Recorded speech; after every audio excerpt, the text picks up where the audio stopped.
wish you'd understand. I just wish that God had a better plan. I'm so confused.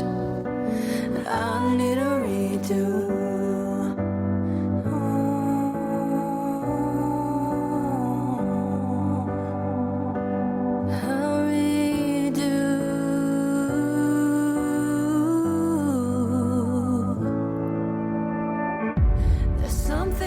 Inside of me that's begging and begging and pleading. I just wanna feel free. I just wanna feel lovely. I'm surrounded by love that's in pain. Can I wipe your tears away? Please don't hurt for me. I hate that it's for me.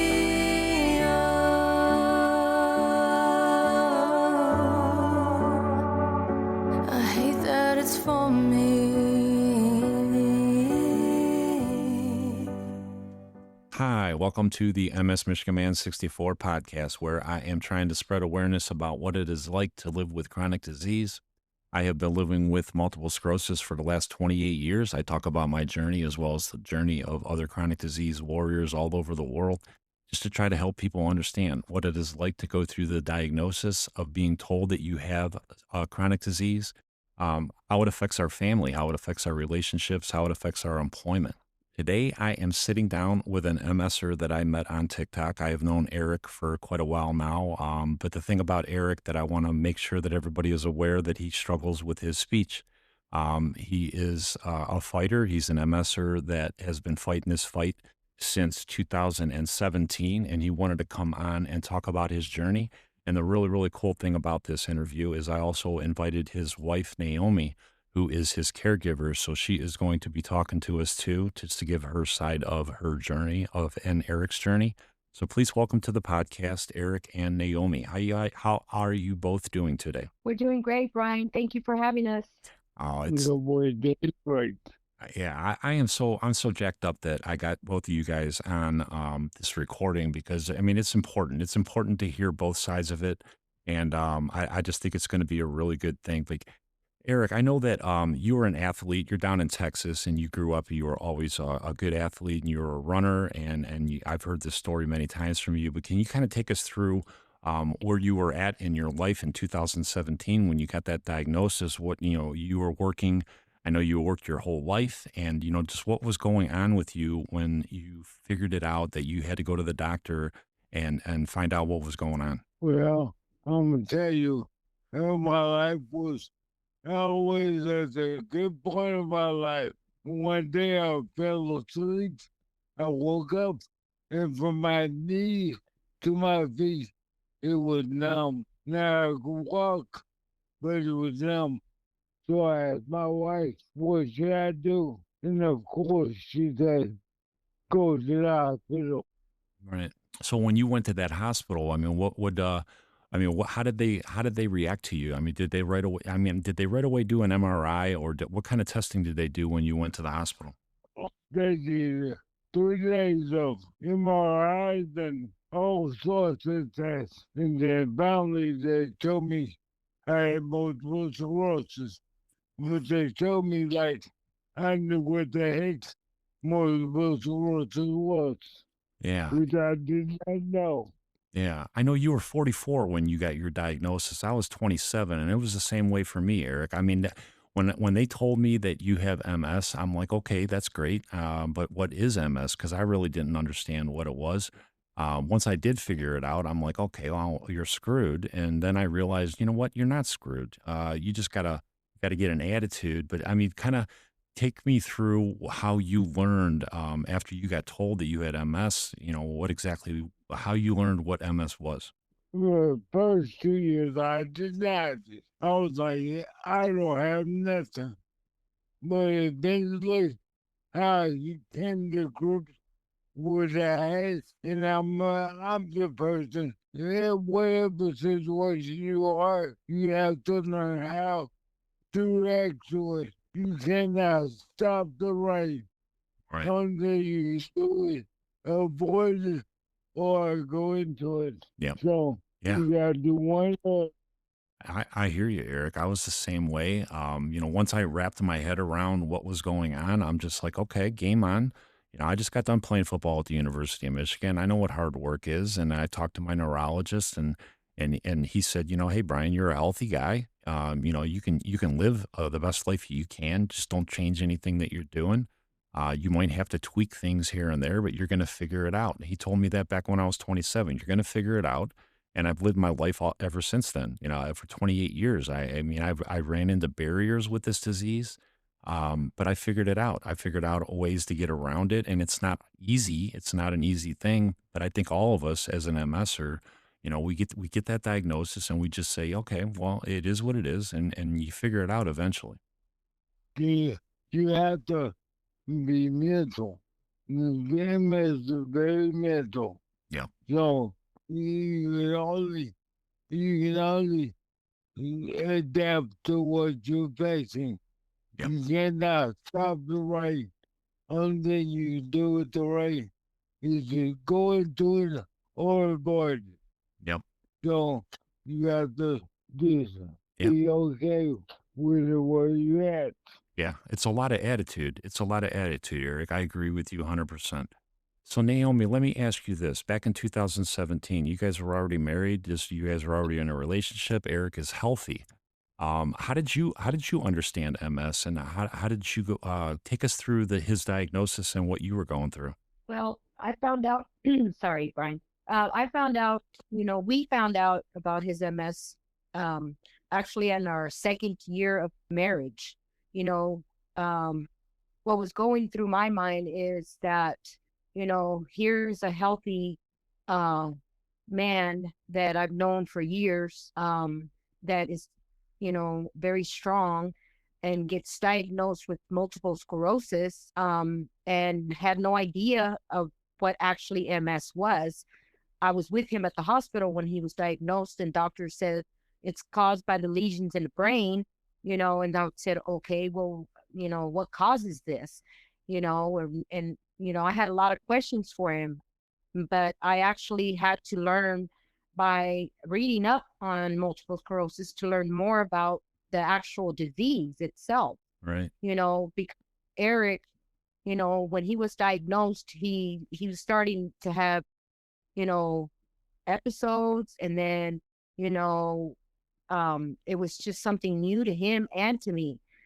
But what was going through my mind is, okay, so what do we see coming up in the future? Right. Well, a couple years down the road, what was going through my mind is that I see my husband that is strong and you know capable and able, Hmm. and then all of a sudden with a cane, then he starts with a walker and he's having problems walking Yeah. when he starts falling, and hurting himself when he falls. So a lot of things were going through my mind where I was afraid for him, for Right. Eric. Yeah. And just watching him, Brian, go go through what was happening to him, and it was a little heartbreaking because Eric has always been strong. He is strong. He Yeah. is strong to this day,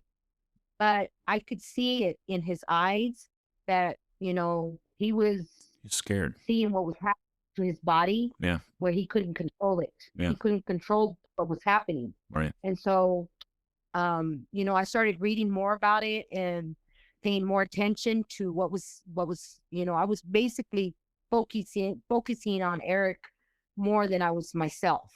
Yeah. So 3-4 years down the road, where starts just not even able to get himself up, Right.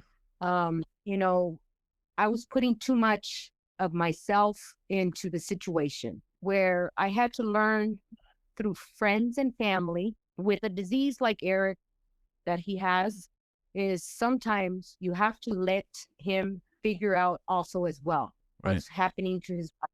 Yeah. So Eric, I left him, I kind of, put him aside a little bit, and I started letting him do more, and telling me more about what was going on with him Hmm. instead of just hovering. Yeah. So, yeah. I And love, so it was going, I love that. yeah. I love that, Naomi, because I think that that for the spouse or even the kids of somebody that gets diagnosed with this disease, even the parents, if it's somebody really young, like I was, 20 years old or whatever, and you get a young diagnosis, I think that the caregivers or the family members, they're just as scared as we are.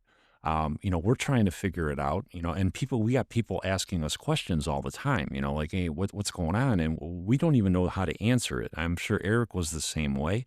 But I like the fact that you gave him that space and to try to figure it out on his own so that he could explain it to you. I love that. I really do. I love that. Yeah. And he does. Eric now to the point is we're like I said, we're like a one glove with both of our hands fit Hmm. because now, I'll let him if he's not feeling well, all I have to do, Brian, is look at him and I'm like, okay, are you feeling a little bit, under the weather? Yeah. And he'll tell me yes or no, Yeah. but I can really tell because he's a little quieter Right. Right. because Eric's very chatty. Oh yeah, he's Walkie Talkie, and that's his nickname in high school, right? Right, Eric? Eric was telling me this story back. Eric was telling me this story before we recorded, and we were just talking. And he said he just loves talking, and Naomi was saying he loved talking, and I love talking. And he said his nickname back in high school was Walkie Talkie, and I just thought that was awesome. And we're going to talk about your voice a little bit here, Eric, because like I said, you're struggling talking. So can you kind of take us through like that journey where, you started out with your MS and you were okay. You can talk okay. You were just struggling a little bit with your mobility. And then it just progressed into you losing your voice and just kind of explain that. Cause that's another part that I don't think people understand really. Well, I think that most of those roles know what you're strong at. You know, I was strong at talking, so most of those roles that I'm gonna take your talking. Yeah. But I'm like, no, I'm gonna keep talking. Yeah. You have to take it. You have to take it all the way. Yeah. If Yeah. you mess up just a little bit, I'm still try to talk. I love it, man. Because I mean, this disease doesn't care. And, it'll take your eyesight, it takes hearing, it takes your voice, it takes your ability to use your legs and your hands. And if you still have that Yep. ability, and even if it takes it away for a little while, you can never give up. You gotta keep on using what you have left because it might get better. It might get your walking might get better in another month or 6 months or a year. I know guys, Yes. I know people that have been diagnosed primary progressive. They've been in wheelchairs, and 2 years later, they're out of that wheelchair and they're walking around now. Like Adam up in Michigan. Adam, MS with the wrong MFer on TikTok. I mean, that guy, he was in a Yeah. wheelchair and he was really, really struggling. But look at him today. The guy's walking 5Ks now and riding bikes and all that. I mean, you just can't give up. It's an attitude, Exactly. right? Exactly like Steel. He makes art. He makes wonderful art with one hand. Yeah, yeah, and that's petty, man. Our Jeff in Colorado. I mean, that guy, he's a badass. And we're going to talk a lot about these guys. Jeff in Colorado. This guy's got MS, and he's getting it's taken everything from him. He has very little use of his hands and his arms, but he's still a badass artist, and he figured out how to do it on his own because there's no devices you can buy on Amazon.com to help him out. So what did he do? He engineered his own contraption so that he can still work on his passion of creating beautiful art. That's just the attitude that you have to have with this disease. MS takes this from you. Okay, screw you, MS. I'm going to do it this way. Exactly. Yep. Humanity is a fight, and then you gotta fight. If you don't have fight, you have to fight. You have to fight mentally. You have to fight mentally. Yep. The mental part, man. We talked about that a lot, Eric. I know we talk about it a lot when we're on our lives, that the physical part of this disease sucks. It takes everything away, but the mental part is 10 times harder, because you never get a break from it. You wake up and you go to sleep and you're thinking about everything in between, and it's all MS related. And that's the hardest part of this journey. And and I think that's the hardest part for everybody is just to figure it out, the mental part of it. Yeah, because like I always say, your brain never shuts off. It never shuts off. So you thinking about multiple thoughts all the time. Yep. So Naomi, when can you talk a little bit about Eric's the voice? Why he's struggling now. He wasn't, back in 2017, and the progression of what the doctors are telling you, what's going on with his voice. Well, I mean, I did take Eric to a couple of they did like I guess it's speech therapy Yeah. to help. They did a throat analysis on him. They did throat tests, like under microscope, under x-ray, x-ray. Mm. So that way they could see like when he was swallowing, what was going on with his esophagus. So we found out the thing is with solid foods and like a thicker, like not a thicker, like a harder type of food, like his Doritos. Yeah. It'll cause will cause him to have, like a flare happen because of his esophagus that is affected by the multiple sclerosis, because MS hits all your nerve systems. Right. And your esophagus, that I was told from the speech therapist, is part of an MS flare up. Got it. That's caused. So that's why, like, little by little, Eric, it came to a point where he wasn't even able to talk. So I had a specialist come out and evaluate him. She gave him a machine where he could push like a word or something that would make it easier for him when he was on phone, but that really didn't help Eric, that I noticed. What I have noticed, Brian, that has helped Eric with his talking more is this group that he's been on. Yeah. I hear him and he is just talking up a storm. Yeah. And I know. Yeah, I know that when I first met Eric, it was probably about a year and a half ago, and I saw him trying to talk, and struggling, and I was like, man, this sucks that MS is like taking this guy's voice. I know the swab over in the UK, and MS has already taken his voice, and he has to use a voice app to communicate. And Eric isn't sitting in these lives, and he's trying to talk, and then fast forward a year later, and Eric's, I'm still in lives with Eric, and his speech is just getting so much clearer. And I even said that to Eric the one day. I'm like, Eric, I just got to give you props, man. I mean, from the what I remember when I first met you, it was hard, really, really hard to understand you. And the way that you're talking now, you're doing such an awesome job. And it's because Adam, or I'm sorry, Adam, Eric, he wouldn't give up. I mean, he just kept on saying, you know what, I'm going to talk. I'm going to keep on talking. And I kept on seeing his voice getting better and better and better and better. And it's just awesome. You just can't quit. Yeah, the group support that he's had with his TikTok fans, his TikTok family, actually, that I can say, because I listen to them talk. Yeah. And I mean, some of them are outrageous and funny, but some of them is like him helping the lady with her business. He's if he can share some of that, Eric's always been good. I know. So yeah. Back to your question about that, I did notice, little by little, where Eric would talk to me, and sometimes I couldn't understand him. Mm-hmm. And I was getting worried about that because, I was like, I'm not going to be able to talk to this man one day. Right. But no, once you started with your family talking on TikTok and this and this and that, I mean, I hear Eric talking up a storm. My daughter's over there in the kitchen, and I'm getting home from work, and she's like, Mom, Eric's been on TikTok for 4 hours. And I was like, yeah, that's okay. Let him talk.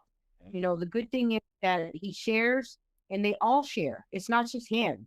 They all have the same problems, and it affects, the esophagus is part of a muscle, and MS is part of all your muscles. And your control your nerves control all your muscles. And when your the spinal cord and all your cords get The myelin gets eaten away. It affects your different functions, whether it's your hand, your speech, your eyesight.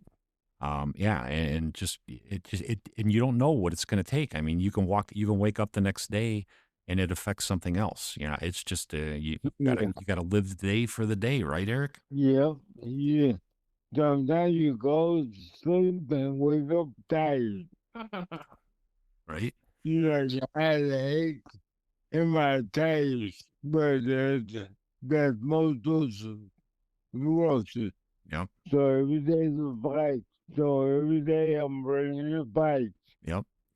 You're a fighter, man. I know we've had so many awesome conversations and lives. And we had a one live that it was just me, you, and I think one or two other guys, and we just sat there for like an hour talking about WWE wrestling and old time wrestling and going through like Roddy Piper and Hulk Hogan, and it was just we weren't even talking about MS. We were just talking. I mean, it was just cool, a cool Okay, conversation. right. That's true. I was listening to you guys talk. I'm like, oh my goodness. He finally found some friends with WWE interests just like him. I know, right? I know we even talked about the Steiner brothers because I had the Michigan tie with the Steiner brothers back in the day, and I'm like, yeah, I actually met them in the weight room and all that, and they were nice guys, and I mean, it was a cool conversation. Yeah. And then we talked about that. I was thinking about the Bunners from Dallas. Yep, And the Bunners, they were beating Dallas. yep. And I would see them every day at the store, in the grocery store. And they were like my friends because they see me all the time at the match. Yeah, that's awesome, man. I love it. I mean, like I said, I mean, we talk a lot about our MS, and we bounce ideas off each other, but you just talk about off the wall things. We laugh, we cry. I mean, it's just an awesome community that Yeah. that we found together. I know I've met a lot of awesome people on there that all over the world that just they just want people to understand what we're going through, and that's what I love about you. We try to teach people or like explain to people that it doesn't matter what this disease is going to throw at you. You just got to keep fighting, and that's what I love about you, Eric. So That's what let me ask you this, Eric. Not to cut you off because I know you love to talk. But take me through your DMTs and what they're doing for you, what kind of treatment they're doing for you. And I know you just got done with physical, or you had a therapist that was in your house and they were working with you. And Naomi, you can chime in on it. Because I know we had to bounce around the recording around your the care that you have coming in and helping you. But just talk to me about your DMT path that they got you on and how they're treating your MS, Eric. well, right now I'm on Ocrevus. And at first I was thinking it wasn't working, so I was going to stop. But with my last treatment, man, I really started talking better. Awesome. I don't know what happened, but I woke up the next day and my voice was a lot better. That's awesome, man. Yeah, and that's just another part. You just never know. You never know. Everything's a crapshoot with this disease. They might give you a med, and it makes your body feel like shit, and you can't deal with it. But you got to give it a try, and at least give it a month or two, maybe. I know I gave Avonex a month. I couldn't deal with it. 4 weeks of Avonex, I'm like, Doc, you got to change it. You got to change it, and he did. He put me on Copaxone. I did that for 15 years. And that DMT is a journey sometimes. Sometimes you have bad reactions to your DMT, but you got to let your doctor know. I think that's important to have a a good relationship with your neuro. And talk about your neuro and Naomi. You can even chime in because I know you're involved in a lot of the health, the appointments and all that. Talk about his care that he's getting from his neuro and the home health care that you get to help you out with, Eric. Well, Brian, Eric, basically, we have a home health team that comes out besides his neurologist appointments that he has. They do virtual appointments too. They come and they check him on a weekly basis. Now they've been coming more, and of course, they just like the lady that came earlier today, she checked him and, his blood pressure was up. So she had to make sure that he takes that medication. But it's just a team of them, like the physical therapy lady that came out today as well. they have a plan. So she's like, well, we're going to get back with you. There will be someone coming out, let him know that it's going to be more of getting him up and out of bed. Eric is I hate that. okay. Honestly, Yeah. Brian, uh, my husband Eric is a very, very, very stubborn man, Yeah. and I can say I can say that because he knows it. Yeah. So, but I push him, and I push the nurses, and I tell them, that he keeps saying no to everything, but when it comes down to it, it's gonna have to happen, because he cannot just be laying in bed without movement. Right. Yeah. I'm not gonna have that for him. So he hears me and he's like, no. He keeps telling me no, and I'm like, at the end of the day, the whole goal is that I tell Eric, I'm like, you know what, this is what you want. So I tell the team, whether you like it or not, Eric, it's going to happen. So he knows he's going to have to be getting out of bed. We're going to get him out of bed once a week at least, to have them come and do physical therapy, stretch his legs, stretch his knees, stretch his arms, because his whole left side it's shot. But you can't just leave it like that. You have to at least have some kind of movement, because it's going to get really, really stiff. Right. And it's not good for him at the end of the day. So I have to get a little firm with him, and the team that we have through the doctor, through his neurologist, through his nurses, because he has nurses, and they're all on the same page. Yeah. They're like, well, Eric's very stubborn. I'm like, Eric, when something's going to go down the day before, if you talk to Eric and just say, okay, Eric, this is what we're going to do tomorrow. Once he's on your page and he knows this is what's going to happen, he's good about it. Right. But he doesn't like anybody springing anything on him. Yeah. And the nurses have learned that already. So he has a really good support team. Yeah. And I know that. Yeah, the support team is actually my kids as well. Yeah. Because I had my kids are grown, Brian. I have a 36-year-old daughter. I have a 40-year-old son that I had move in and help me with Eric. Yeah. Because Eric is a 6'1". He's very tall. And it was getting to, I'm 5'2". Yeah. I'm a small little lady. Okay. And so I wasn't able to pick him up anymore. Yeah. So I had my family move in and help out.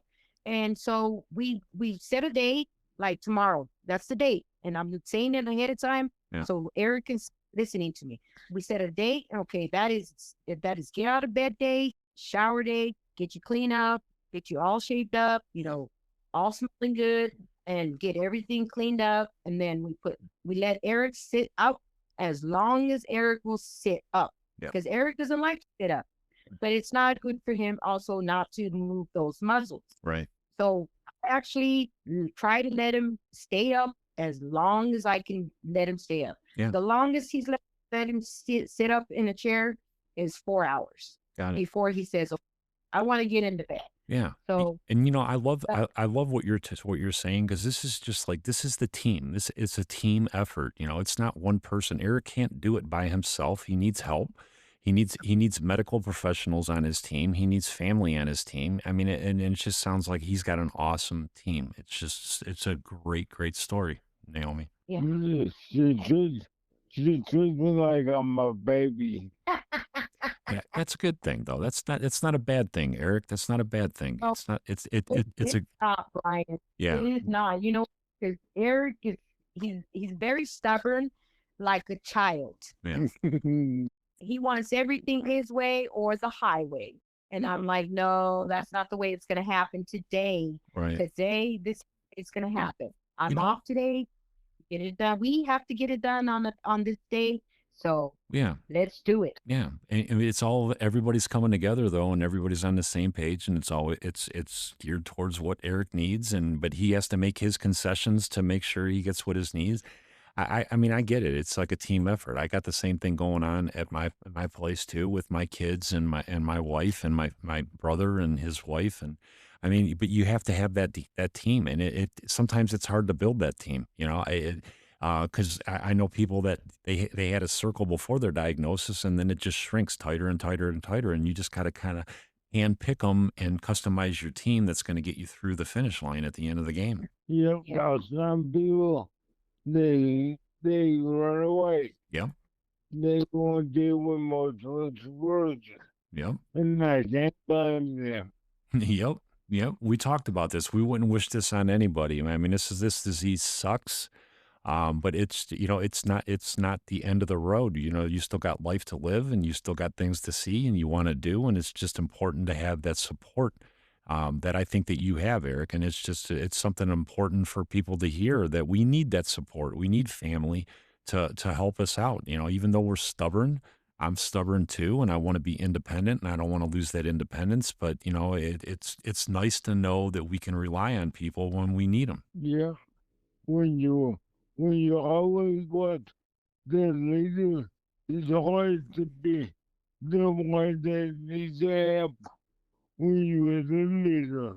Yeah, absolutely. And I always was a leader, but now I need help.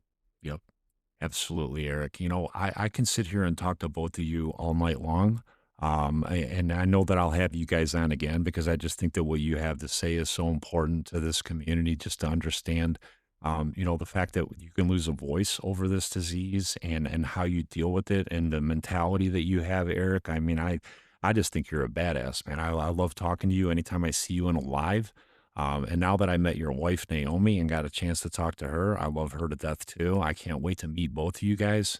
I'm looking forward to it. Is there anything that you want to tell anybody out there? I'm going to give both of you guys a chance to say something. But Eric, I'm going to start with you. Is there anything that you want to tell anybody that's in a similar situation as you? They're struggling with their voice, and they just got diagnosed later in life, 44 years old. But what would your advice be to them to keep on fighting the fight and not give up, with their diagnosis? Well, you gotta understand where you are, and you can't do that back, but fight. That's all you can do is fight. Absolutely, brother, man. I love it. I love it. I love it. Eric, you are absolutely right. You always have to fight. You can't give up. And I absolutely love that, brother. Neomy, what would you tell anybody that's in a similar situation as you, being the caregiver, being the spouse of somebody with MS, and they're struggling? They're losing their voice, they're losing their ability to walk, talk, hear, see. What would your advice be to anybody that is with a MS warrior or any other chronic disease warrior? What would you tell them? Stay strong, because, um, you know, being married to a man that is got multiple sclerosis is sometimes, you see, the struggle, but, help them as much as you can, but also remember to take care of yourself as well. Because if at the end of the day, you end up getting hurt more than the person that you're taking care of, and then you're really not helping that person. Now, Eric is strong, so I've learned through his MS journey, that sometimes you got to let the person that had the disease also work it out, and they will let you know, what's going on with them and their bodies. That's what makes MS warriors, because they keep fighting. And Eric's nothing but a fighter. So I'm here to be his backup blanket. So if he needs me, he says, Neomy. So I already know something's up. So to anybody and everybody that's out there that has MS and has a spouse that is your caregiver, also remember, that they are also a human being as well, Yeah. and everybody has struggles, Brian. So always communication is great. Yeah. Eric tells me what's going on. He'll talk to me, and what's going on with me, I will talk to Eric. Communication is key. So always remember that, even if there's a disease involved, no matter what, communication is always best through the whole ordeal. I love it. I love it, Naomi. I couldn't have put it any better than the way you put it. You're such an important factor in our journey. The caregivers, the spouses, the family members, and I just really appreciate you for everything that you do for Eric. And you're his rock. He tells us that all the time in lives. He brags about you and just says nothing but good things about you and how much he loves you and how much you mean to him and how he wouldn't be able to be where he's at today without you. So I really appreciate you because if Eric's saying that, I believe it. Thank you so much. I remember my husband sends me little things here and there to remind me of that. So believe me, you're not telling me anything that I don't already know, Brian. Mm. But it does good hearing it from another. I appreciate both of you. All right, if you want to follow me on TikTok, you can find me MS Michigan Man 64. You can also find me on Instagram MS Michigan Man 64, and I am on Facebook Brian Wallace out of Brunswick, Ohio. Don't forget to hit the subscribe button, follow button, share it out. We want to be understood. The best way to understand us is to listen to us talk. The MS Michigan Man 64. I am out.